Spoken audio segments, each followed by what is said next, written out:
ಕಂದಾಯ ಸಚಿವರಾದಂಥ ಶ್ರೀ ಕೃಷ್ಣ ಬೈರೇಗೌಡ ಅವರೇ, KS ಅಧಿಕಾರಿಗಳ ಸಂಘದ ಅಧ್ಯಕ್ಷರಾದಂಥ ಪಿ ಶಿವಸ್ವಾಮಿ ಅವರೇ, ಸರ್ಕಾರದ ಕಾರ್ಯದರ್ಶಿಗಳಾದಂಥ ಶ್ರೀಮತಿ ಕಾವೇರಿ ಅವರೇ, ಲೋಕೋಪಯೋಗಿ ಇಲಾಖೆಯ ಕಾರ್ಯದರ್ಶಿಗಳಾದಂಥ ಶ್ರೀ ಸತ್ಯನಾರಾಯಣ ಅವರೇ, KS ಅಧಿಕಾರಿಗಳ ಸಂಘದ ಉಪಾಧ್ಯಕ್ಷರಾದಂಥ ಶ್ರೀ ಚನ್ನಬಸಪ್ಪನವರೇ, ಕಾರ್ಯದರ್ಶಿಗಳಾದಂಥ ಶ್ರೀ ಶಿವಕುಮಾರ್ ಅವರೇ, ಸಂಘದ ಎಲ್ಲ ಪದಾಧಿಕಾರಿಗಳೇ, ನಿವೃತ್ತ KS ಅಧಿಕಾರಿಗಳೇ,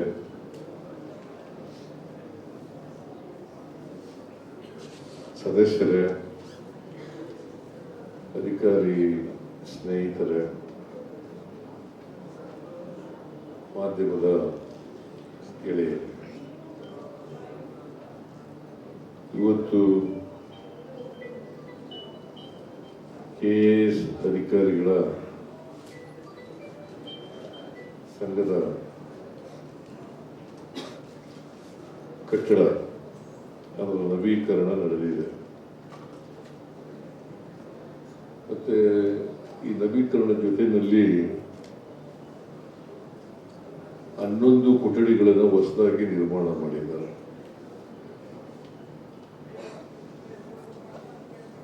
ಮತ್ತೆ ಇದೇ ಸಂದರ್ಭದಲ್ಲಿ ಅನುಷ್ಠಾನ ಅಂತಕ್ಕಂಥ ಸ್ಮರಣ ಸಂಚಿಕೆಯನ್ನು ಕೂಡ ಬಿಡುಗಡೆ ಮಾಡಿದ್ದಾರೆ. ಇವೆಲ್ಲವುಗಳನ್ನ ಅತ್ಯಂತ ಸಂತೋಷದಿಂದ ಉದ್ಘಾಟನೆ ಮತ್ತು ಬಿಡುಗಡೆ ಮಾಡಿದ್ದೇನೆ ಅಂತಕ್ಕಂಥ ಮಾತುಗಳನ್ನ ಈ ಸಂದರ್ಭದಲ್ಲಿ ಹೇಳಬೇಕು.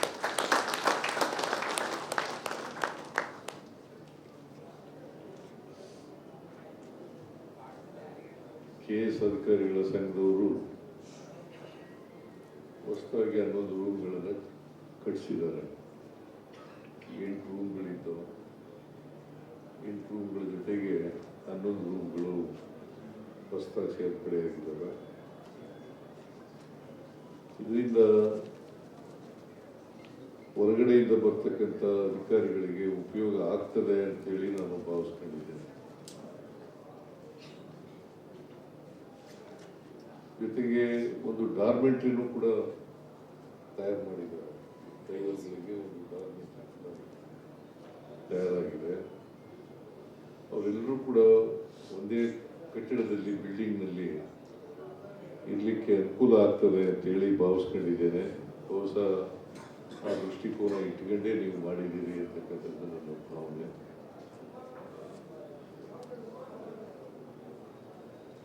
ಜೊತೆಗೆ ಒಂದು ಸ್ಮರಣ ಸಂಚಿಕೆಯನ್ನು ಕೂಡ ಬಿಡುಗಡೆ ಮಾಡಿದ್ದೀವಿ.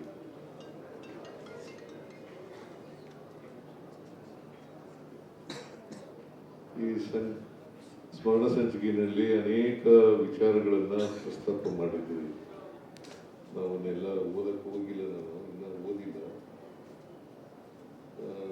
ಅವಕಾಶ ಸಿಕ್ಕಿದ್ರೆ ಓದ್ತೇನೆ ಅಂತಕ್ಕಂಥ ಮಾತುಗಳನ್ನ ಈ ಸಂದರ್ಭದಲ್ಲಿ ಹೇಳಬೇಕು.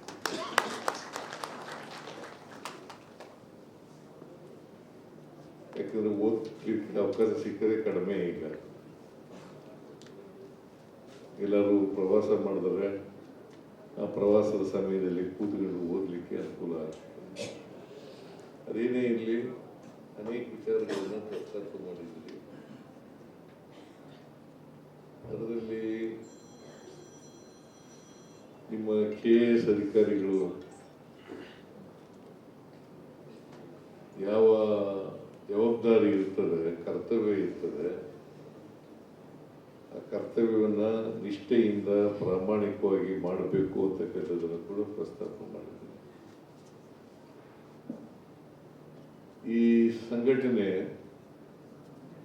ಸುಮಾರು 100 ವರ್ಷಗಳಿಗೂ ಮಿಗಿಲಾಗಿ ಇರ್ತಕ್ಕಂಥ ಸಂಘಟನೆ. ಯಾಕಂದ್ರೆ ನಾಲ್ವಡಿ ಕೃಷ್ಣರಾಜ ಒಡೆಯರ ಕಾಲದಲ್ಲೇ ಇದು ಪ್ರಾರಂಭ ಆಯಿತು. ನಾಲ್ವಡಿ ಕೃಷ್ಣರಾಜ ಒಡೆಯರು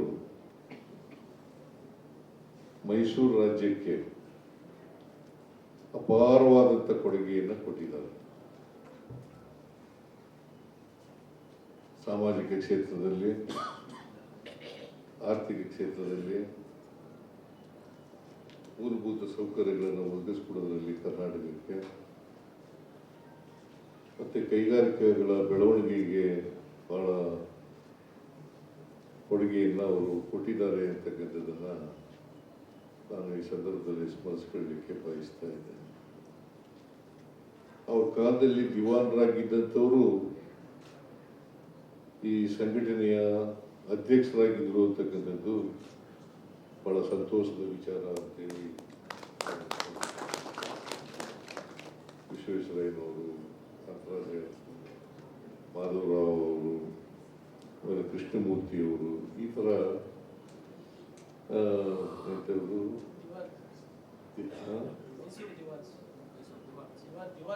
ಮೈಸೂರಿನ ದಿವಾನರಾಗಿದ್ದವರು. ಹೌದೇಪ್ಪ, ದಿವಾನರಾಗಿದ್ದವ್ರನ್ನೇ ನಾನು ಹೇಳೋದು. ಇವರೆಲ್ಲ ದಿವಾನರಾಗಿದ್ದರು. ಆಮೇಲೆ ದಿವಾನರಾಗಿ ಆ ಕಾಲದಲ್ಲಿ ದಕ್ಷ ಆಡಳಿತಗಾರರಾಗಿ ಸೇವೆ ಮಾಡದಂಥವ್ರು. ಇವ್ರನ್ನ ಈ ಸಂದರ್ಭದಲ್ಲಿ ಸ್ಮರಿಸ್ಕೊಳ್ತಕ್ಕಂಥ ಕೆಲಸವನ್ನು ಮಾಡ್ತಾ ಇದ್ದೇವೆ. ಮತ್ತೆ ಅವರೆಲ್ಲರೂ ಕೂಡ ನಮಗೆ ದಾರಿ ದೀಪ ಅಂತಕ್ಕಂಥದ್ದನ್ನು ಕೂಡ ನಾವು ಈ ಸಂದರ್ಭದಲ್ಲಿ ನೆನೆಸ್ಕೋಬೇಕಾಗ್ತದೆ.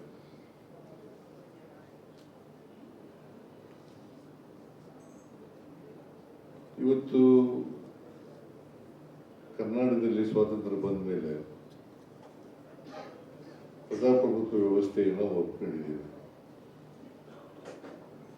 ಪ್ರಜಾಪ್ರಭುತ್ವ ವ್ಯವಸ್ಥೆಯಲ್ಲಿ ನಾವು ನೀವು ಒಟ್ಟಿಗೆ ಸೇರಿ ಕೆಲಸವನ್ನು ಮಾಡಬೇಕು.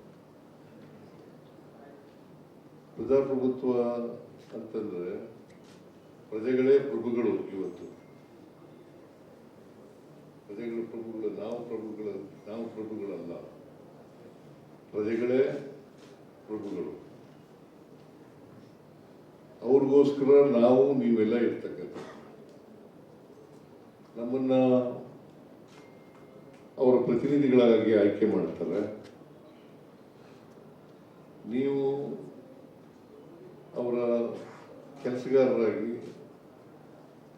ಆಯ್ಕೆ ಆಗ್ತಕ್ಕಂಥ ಕೆಲಸವನ್ನು ಮಾಡ್ತೀವಿ. ನಾವಿಬ್ಬರದು ಒಟ್ಟಿಗೆ ಕೆಲಸ ಏನಪ್ಪಾ ಅಂತಂದ್ರೆ ಅವರ ಹಿತವನ್ನ ಕಾಪಾಡ್ತಕ್ಕಂಥದ್ದೇ ಬಹಳ ಮುಖ್ಯ. ಅವರ ಕೆಲಸಗಳನ್ನ ಮಾಡಲಿಕ್ಕೋಸ್ಕರವಾಗಿ ನಾವು ಇರ್ತಕ್ಕಂಥದ್ದು.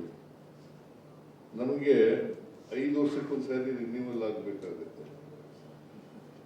ನಿಮ್ಗೆ ಆ ಸಮಸ್ಯೆ ಇಲ್ಲ. ನೀವು ಒಂದ್ಸಾರಿ ಸರ್ಕಾರಿ ಸೇವೆಗೆ ಸೇರಿದ್ರೆ 30-35 ವರ್ಷ, 40 ವರ್ಷಗಳು ಆಗ್ಬಹುದು. ಒಂದೊಂದ್ಸಾರಿ 35 40 ಆಗಲ್ವಾ? 30-35 30ರಿಂದ 35. ಅಲ್ಲಿವರೆಗೆ ನಿಮ್ಮನ್ನ ಯಾರು ಇಳಿಸಕ್ಕಾಗಲ್ಲ.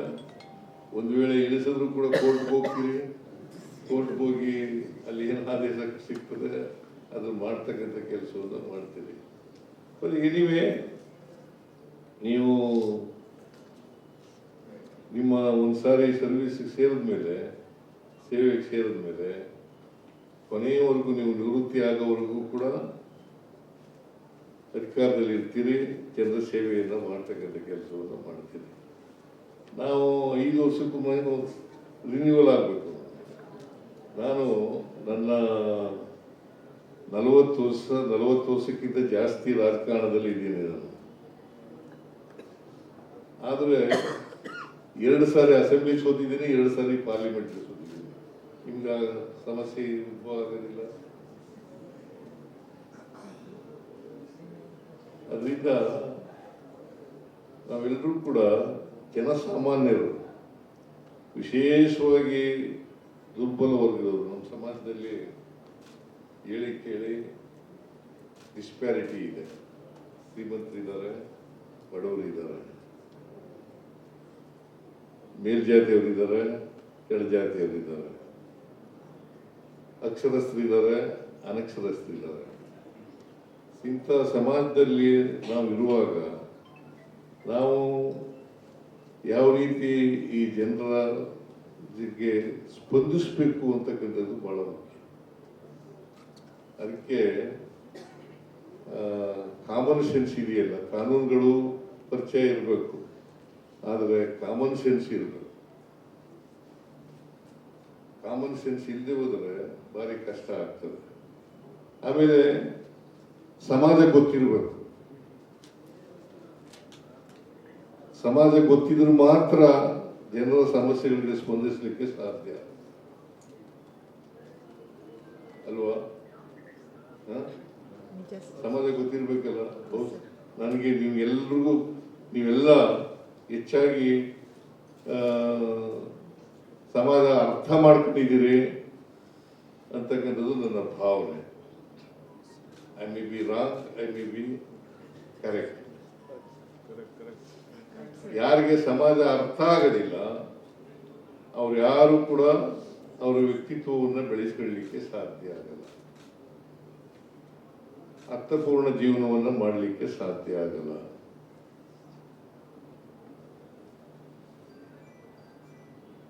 ಅದಕ್ಕೋಸ್ಕರವಾಗಿ ಸಮಾಜ ಅರ್ಥ ಆಗಬೇಕು. ಸಮಾಜ ಅರ್ಥ ಆದ್ರೆ ಮಾತ್ರ ಸಮಾಜಕ್ಕೆ ಸ್ಪಂದಿಸ್ತಕ್ಕಂಥ ಕೆಲಸ ಮಾಡಲಿಕ್ಕೆ ಸಾಧ್ಯ.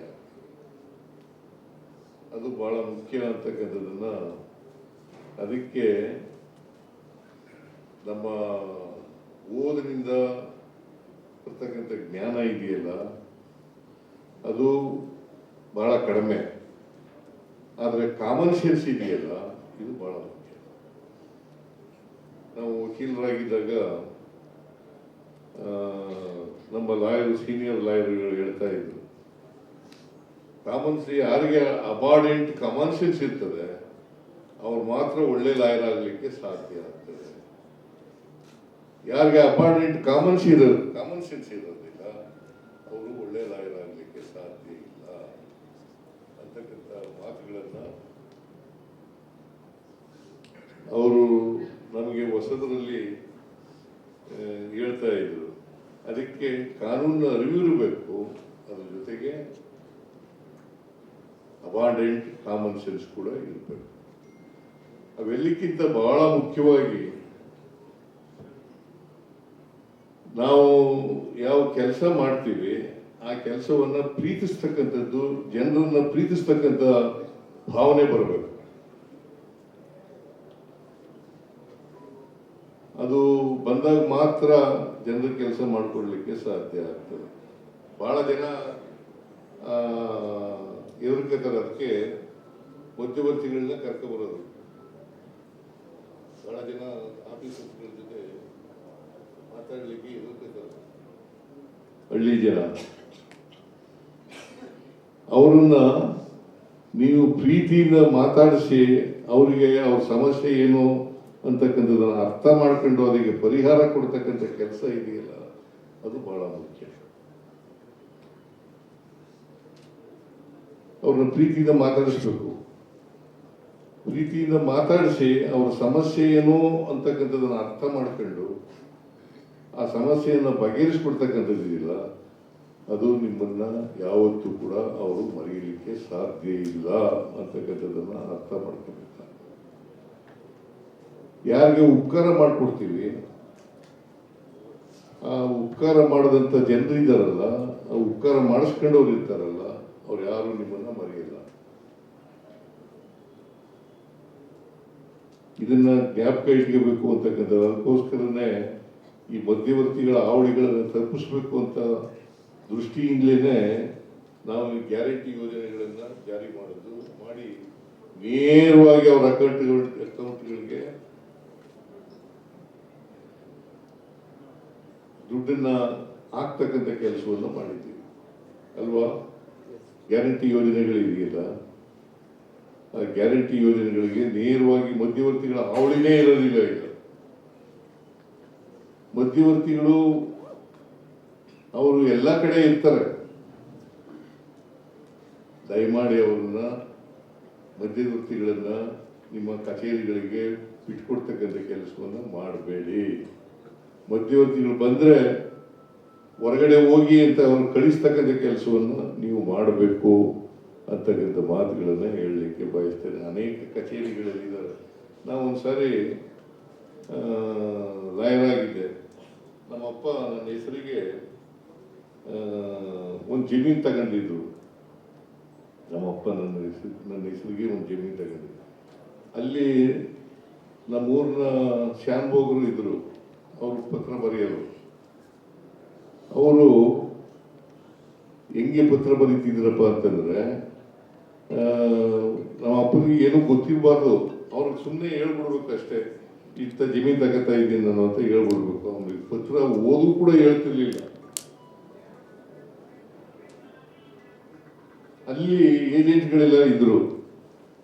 ಆ ಏಜೆಂಟ್ಗಳ ರೀತಿ ಅವರು ಏನು ಹೇಳ್ತಾರೆ ಹಂಗೆ ಮಾಡಬೇಕು. ಸಬ್ ರಿಜಿಸ್ಟ್ರಾರ್ ಆಫೀಸ್ ಅದು ಮೈಸೂರು ತಾಲೂಕಿನಲ್ಲಿ, ಸಬ್ ರಿಜಿಸ್ಟ್ರಾರ್ ಆಫೀಸ್. ಇವರು ತಹಸೀಲ್ದಾರ್ ಕೆಲಸ ಮಾಡಿದ್ರು ಮೈಸೂರು ತಾಲೂಕಿನಲ್ಲಿ. ಏನ್ರಿ?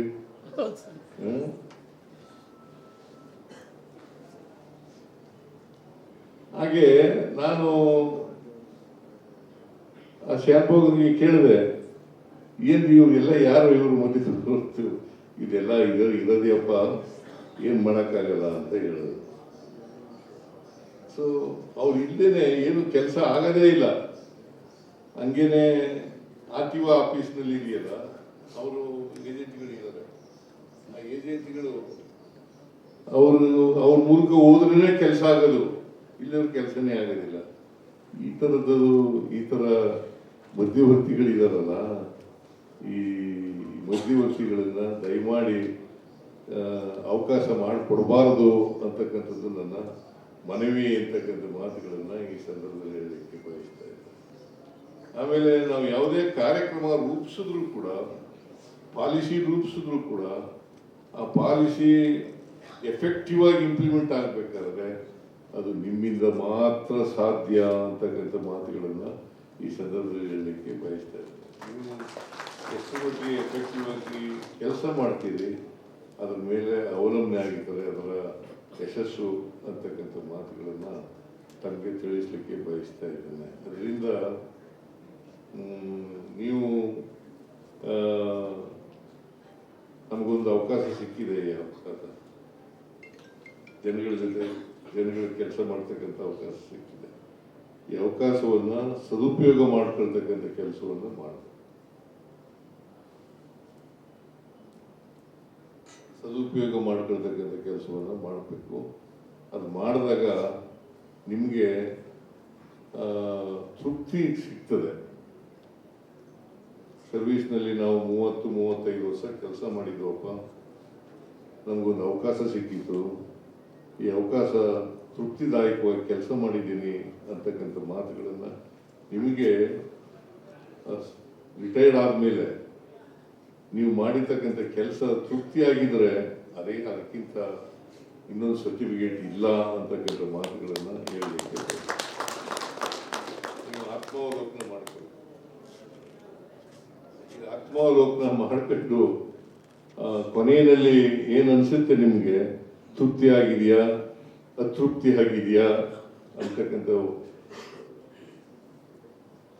ಆ ಸರ್ಟಿಫಿಕೇಟ್ ನಿಮಗೆ ನೀವೇ ಅದನ್ನ ಸಾರ್ಥಕ, ಈಗ ಪ್ರತಿಯೊಬ್ಬನ ಜೀವನನು ಸಾರ್ಥಕ ಆಗ್ಬೇಕಲ್ಲ.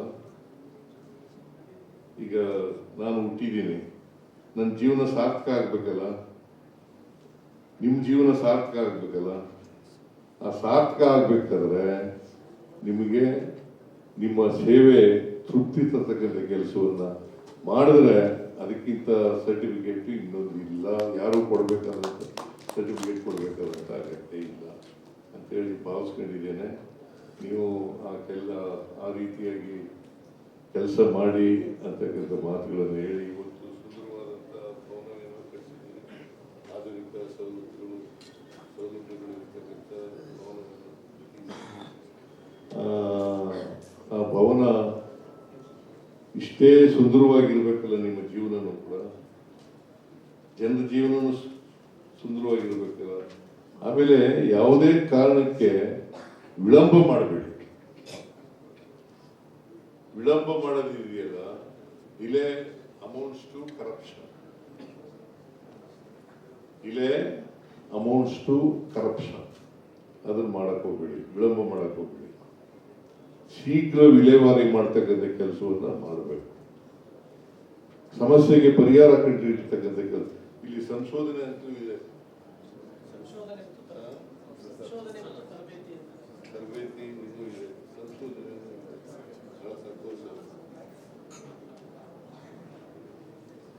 ಸಂಶೋಧನೆ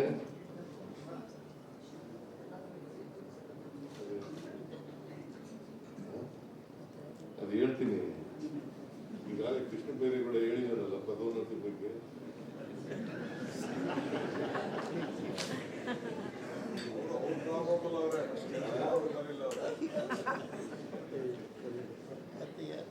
ಪದೋನ್ನತಿ ಬಗ್ಗೆ ಹೇಳಿ ಅಂತ ಸಿಡಿ ಕಳಿಸಿದ್ದಾರೆ ನನಗೆ.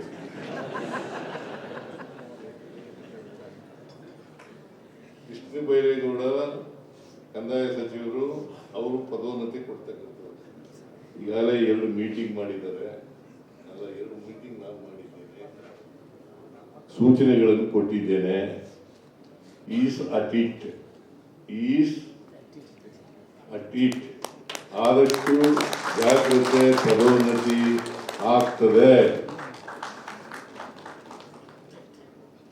ಆದಷ್ಟು ಜಾಗ್ರತೆ, ಪದೋನ್ನತಿ ಆಗ್ತದೆ ಅಂತಕ್ಕಂಥ ಮಾತುಗಳು. ಮತ್ತೆ ಸಿಇಒಗಳು,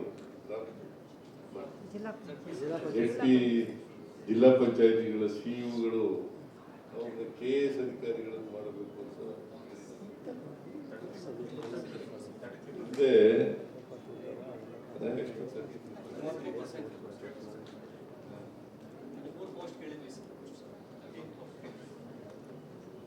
ನನ್ನ ಪ್ರಕಾರ ಲೋಹಿಯಾ ಅವರು ಹೇಳ್ತಾ ಇದ್ರು, ಲೋಹಿಯಾ ಅವರು ಈ ICS IAS ಇವನ್ನೆಲ್ಲ ತೆಗೆದಾಕ್ಬಿಡ್ಬೇಕು ಅಂತ. ಮೈಸೂರು ಸಿವಿಲ್ ಸರ್ವಿಸ್ ಅಸೋಸಿಯೇಷನ್ ಇದೆಯಲ್ಲ, ಕರ್ನಾಟಕ ಅಡ್ಮಿನಿಸ್ಟ್ರೇಟಿವ್ ಸರ್ವಿಸ್ ಅಂತ ಮಾಡಬೇಕು ಅಂತ ಲೋಹಿಯಾ ಅವರು ಹೇಳ್ತಿದ್ರು. ನಾನು ಹೇಳ್ತಾ ಇರೋದಲ್ಲ. ನನ್ನ ಅಭಿಪ್ರಾಯನೂ ಕೂಡ ಲೋಹಿಯಾ ಅಭಿಪ್ರಾಯನೇ ಇರ್ತಕ್ಕಂಥದ್ದು.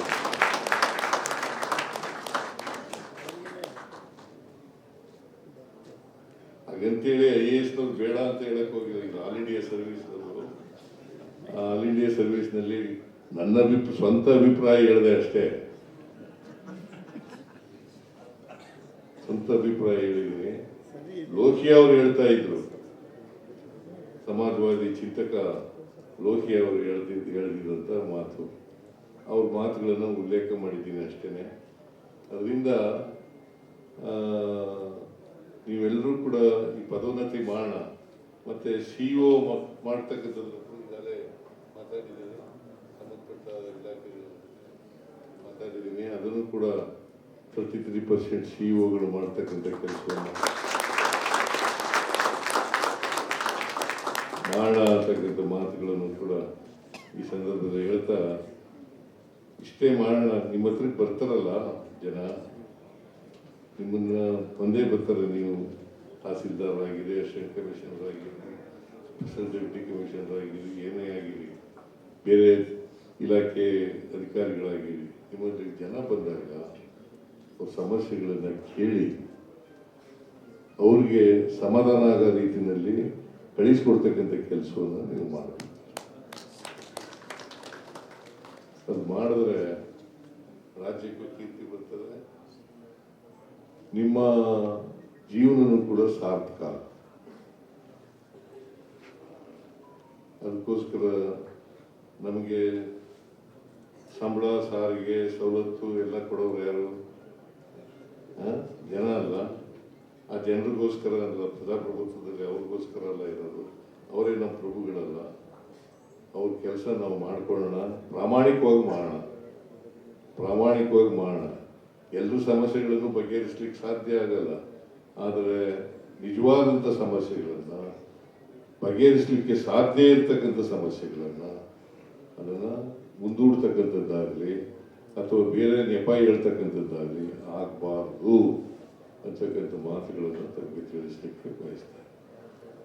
ಸೊ ಇಷ್ಟು ಮಾಡಿದ್ರೆ ಭಾಳ ಒಳ್ಳೆಯದಾಗ್ತದೆ, ನಿಮಗೂ ಒಳ್ಳೆಯ ಹೆಸರು ಬರ್ತದೆ, ನಮಗೂ ಒಳ್ಳೆಯ ಹೆಸರು ಬರ್ತದೆ, ಜನರಿಗೂ ಕೂಡ ನಿಮ್ಮನ್ನು ನೆನ್ಕೊಳ್ತಾರೆ ಅಂತಕ್ಕಂಥ ಮಾತುಗಳನ್ನು ಹೇಳಿ ನಿಮಗೆ ಇವತ್ತು ಮತ್ತೊಮ್ಮೆ ಹೊಸ ಕಟ್ಟಡ ಕಟ್ಟಿದ್ದೀರಿ. ನಿಮ್ಮೆಲ್ಲ ಪದಾಧಿಕಾರಿಗಳಿಗೆ ಮತ್ತು KS ಅಧಿಕಾರಿಗಳಿಗೆ ಧನ್ಯವಾದಗಳನ್ನು ಹೇಳಿ ನನ್ನ ಮಾತುಗಳನ್ನು ಮುಗಿಸ್ತೇನೆ. ಜೈ ಹಿಂದ್, ಜೈ ಕರ್ನಾಟಕ, ಜೈ ಸಂವಿಧಾನ.